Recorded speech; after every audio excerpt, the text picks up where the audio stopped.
Denver Broncos 2025 NFL draft needs. Is running back the top priority? There's no hiding it. Denver's most urgent draft need is glowing like a neon sign. Running back. It's impossible to ignore. Head coach Sean Payton already tackled the big quarterback question last season, and now the next challenge is clear. Can he find his version of Alvin Kamara or Reggie Bush? Let's be honest, the Broncos' ground game has been stuck in neutral for far too long. The last time a Denver running back broke 100 yards in a game, that was back in 2022, courtesy of Latavius Murray. And let's face it, most casual fans probably forgot he even played in orange and blue.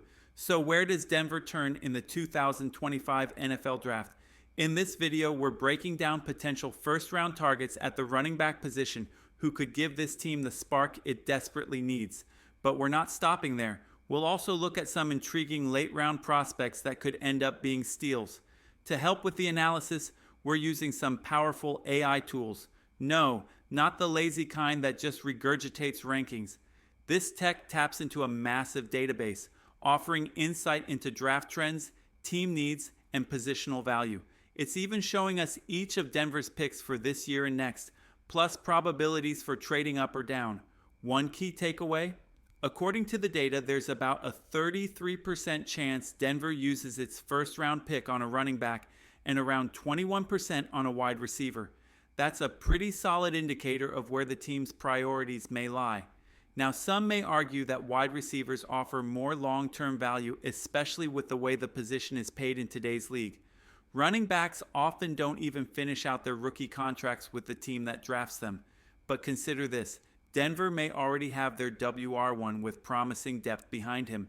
That could open the door wide for a dynamic backfield addition. One name that keeps jumping off the screen? Ashton Jeanty. This guy is a human highlight reel. On some boards, his yards after contact nearly outpace other running backs' total yardage. That kind of production isn't just rare, it's exactly what the Broncos need. Could Ashton Jeanty fall to the Broncos? And who are the backup plans? Ashton Jeanty has taken over the conversation at running back.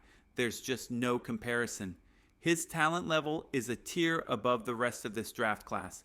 And while some fans may think landing him at pick 20 is wishful thinking, it's not entirely out of reach. If Jeanty slips into the mid-teens, Denver could absolutely make a move to go get their guy. Why? Because this draft could go off the rails early. Several quarterbacks are projected to rise. Jackson Dart and Jalen Milroe, for instance, are climbing boards faster than expected. There's even buzz around Shakur Sanders potentially landing in Pittsburgh after a standout visit. If teams start reaching for quarterbacks and offensive linemen early, that could push top-tier running backs like Jeanty further down the board. But let's say Jeanty is gone by the time Denver's on the clock. What then? Let's break down some of the next best options and evaluate whether they're worth a first-round investment. One name that keeps generating serious buzz is Omarion Hampton. Multiple teams reportedly have him graded as a first-rounder, some even ranking him above Jeanty. That might be genuine, or it could be smoke to influence draft strategy. Either way, Hampton deserves a closer look. Physically, Hampton is a beast. He's built similarly to Audric Estime, powerful, compact, and surprisingly fast. Hampton clocked in around 4.44 in the 40-yard dash, putting him in the 80th percentile among backs of his size. That kind of speed-to-strength ratio is impressive and rare. He also played a crucial role in North Carolina's offense, helping fuel quarterback Drake May's breakout last year. Hampton's straight-line speed and burst are legit. However, his game does come with question marks. He's more of a downhill runner, great at hitting the hole and powering through defenders, but he's not the shiftiest back in open space. If a defender gets to him early, he's not likely to juke or wiggle out of trouble. That said, Hampton's breakaway speed and physicality make him a real weapon. It's been a long time since Denver had that kind of threat in the backfield.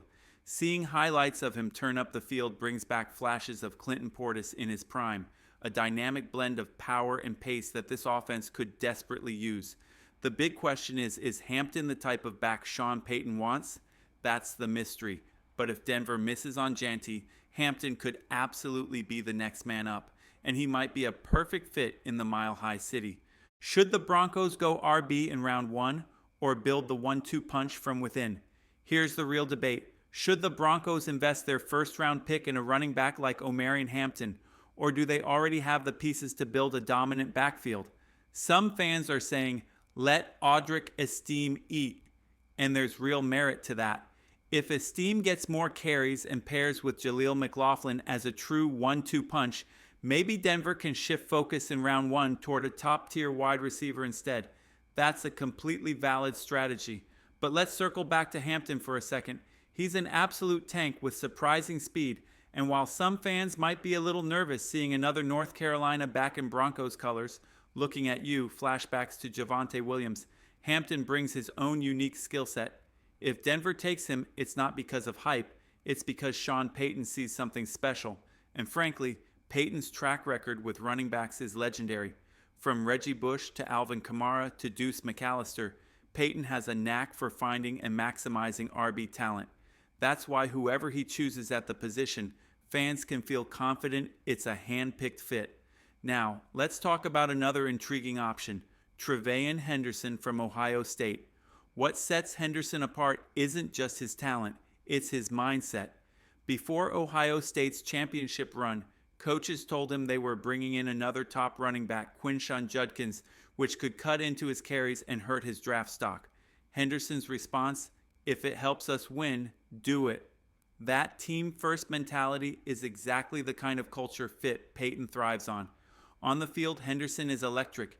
He has the speed to break off long runs, the vision to read defenses, and the balance to make defenders miss or hurdle them entirely. His play style even has shades of Reggie Bush in space, and he's shown he can thrive against top competition in the Big Ten and the college football playoff. Now, some critics will point out he wasn't always the lead back at Ohio State. He split carries at times, which raises questions about his workload potential. But that's also what makes him fresh and versatile. He can catch out of the backfield, line up in multiple formations, and cause mismatches all over the field. NFL analysts, including Daniel Jeremiah, are already saying Henderson might go earlier than expected, and with his blend of speed, character, and versatility, it's easy to see why. So the big question is, would Henderson be too bold of a pick at 20, or could he be the next breakout star in Denver's backfield? Let's keep the conversation going. Would you be excited if Denver landed Tre'Veyon Henderson, or do you think the smarter move is to stay the course with Estime and McLaughlin and stack talent elsewhere? Is waiting on a running back worth the gamble for Denver? The Broncos have plenty of intriguing choices at running back, but the big question remains, is it smart to wait until round 2 or later, or should they strike early before the best talent is off the board? Let's start with Caleb Johnson out of Iowa. He's drawn some comparisons to Audric Estime in terms of speed, but Johnson carries a much leaner frame. Despite that, his toughness is off the charts. Defenses knew exactly what Iowa's offense was doing, handing it off to Johnson, and still couldn't stop him.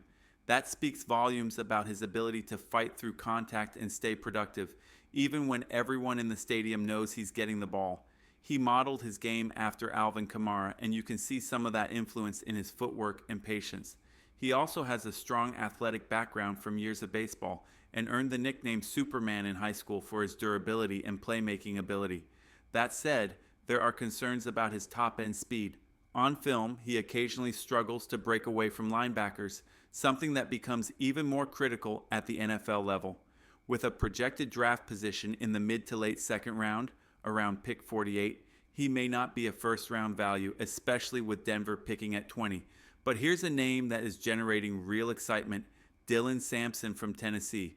Sampson brings electricity every time he touches the ball. He's got breakaway speed, elite vision, and an ability to make tacklers miss in tight spaces. While he only started for 1 year, he made the most of it, especially against top-tier SEC competition. That's the only real knock, limited experience. But the upside, massive. If Sampson is still available when Denver picks in the second round, he could be a steal. The risk? Betting on him still being there. If another team grabs him early in the second, Denver might miss out on a game-changing talent by waiting too long.